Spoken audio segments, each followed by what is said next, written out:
Will a secret from Krypton's past end up making all the difference in the League's war against Darkseid that is now spanning time itself? Will it even matter? Well, let's hop into the pages of Justice League Omega Act Special number 1 and find out what happens next together, shall we? Alright then, so this is the last big prelude issue before DC KO ends up dropping this Wednesday. As the issue opens, we're actually treated to a very unexpected flashback to the early days of Krypton, where we are reintroduced to a young Lara and young Ursa, long before they ever actually took the last names Zod and El respectively. Apparently, as young girls, the two were really good friends. And honestly, you know what? Sure, why not? We know so little about the formative years of Ursa and Superman's mother, I see no reason why they shouldn't or couldn't be friends. In fact, it's implied that this is the last adventure they ever had together before work ended up sending them their different ways, Lara working in the archives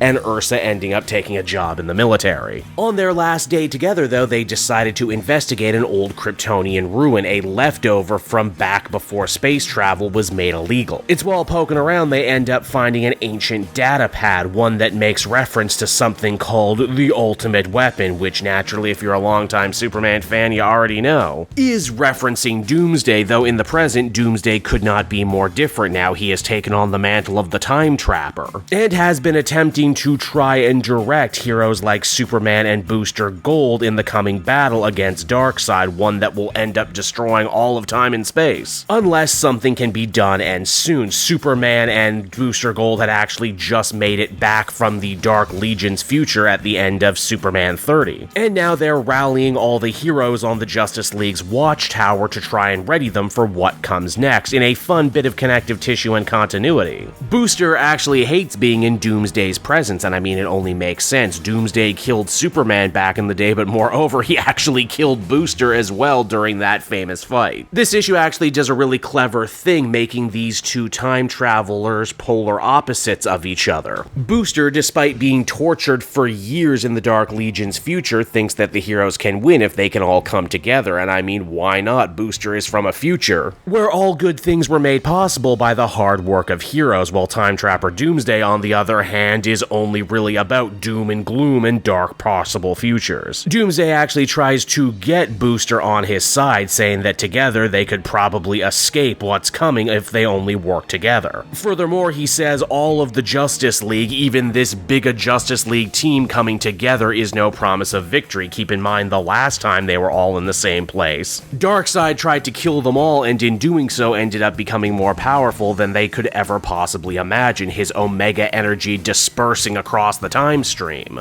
twisting and corrupting everything it touched. In fact, in this little snapshot here, they seek to imply that a lot of the bad shit that's been happening to the different Leaguers in their own solo titles has been the result of Omega energy, including but not limited to Deathstroke coming back in the Titans book, and even Hush too. Yeah, alright, we'll hang all that on Darkseid. In an attempt to properly explain just how fruitless fighting Darkseid is, Time Trapper decides to take Booster Gold on a trip to the far future. Oh, but not just any future either. This is the future of DC 1 million, wherein the Justice Legion is currently getting murdered by the Dark Legion. Oh, did I also mention Wally West the Flash decided to tag along for this field trip too? He just saw people messing with time and figured, you know what, I better get involved. As Doomsday explains, the Dark Legion is attacking possible futures all throughout the time stream, some being fairly famous. We got the Batman Beyond future, Kamandi at Earth's End, hell, even Batman 666, all in their attempt to try and gather enough Omega energy to see Darkseid return to corporeal form. This is also why Booster himself is so damn important. He absorbed just enough Omega energy that if the bad guys ever managed to grab him, it would probably be exactly what they needed to complete their plans. This also means that Time Trapper bringing Booster right here, right now to the Dark Legion was honestly a pretty stupid idea, but more on that in a minute. Back in the flashback, Ursa and Lara end up getting cornered by a group of Doomsday hounds. They manage to escape by going deeper into the ruin, and eventually they end up stumbling upon a treasure room filled with all sorts of illegal artifacts from Krypton's past, wings from Thanagar, a helmet from Rand, even a Green Lantern battery. Whoever was working here was trying to create something powerful enough to stand up against what is only referred to as the Omega King. We even see Darkseid's Omega symbol on a stone tablet nearby. This is actually a very interesting bit of retconning here as it attempts to square the circle between Doomsday's original story of being the ultimate weapon created by a proto-Kryptonian mad scientist, as well as the newer origin created by Dan Waters back in his Doomsday special,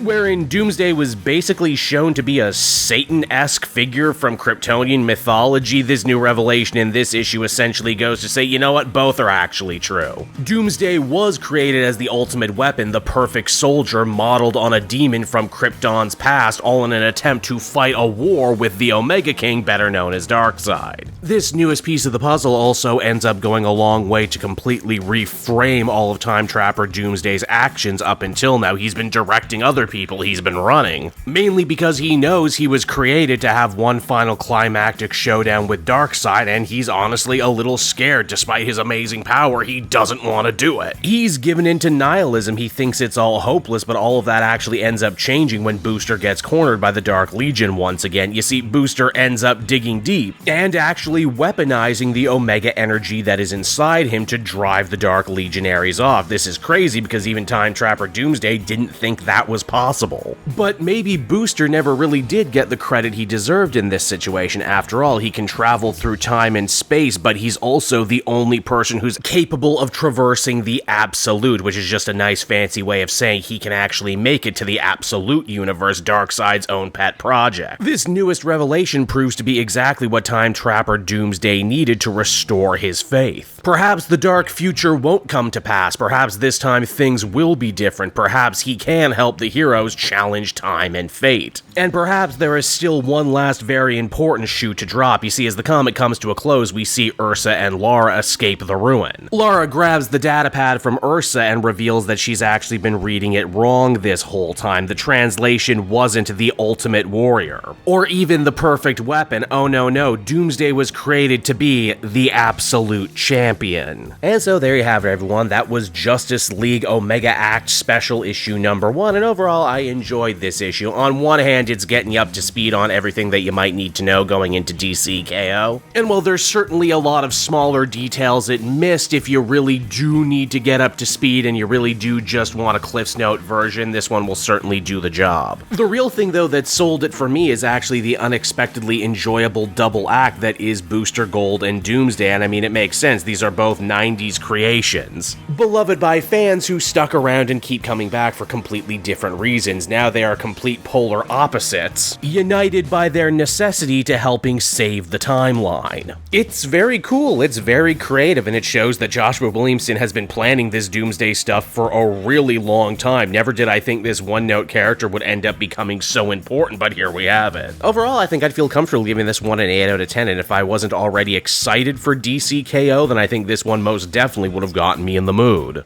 Hey there everyone, it's your pal Cape Joel again, and if you're seeing my face right now, that means you watched to the end of the video, and I'll always be grateful for that. Retention helps in this crazy YouTube game, and so does becoming a patron. If you head on down to the description, you can find a link to my Patreon page. Recently just redid all the tiers, a lot of cool stuff offering up there, exclusive commentaries, exclusive polls, behind the scenes concept art for Capes and Quest, that's the brand new D&D show I've started soon. Never been a better time to become a patron. You can become a patron for as little as $1 a month and help the channel grow and, help me continue to deliver content like what you just saw. So I want to thank you all, and I will see you again next time. Bye-bye.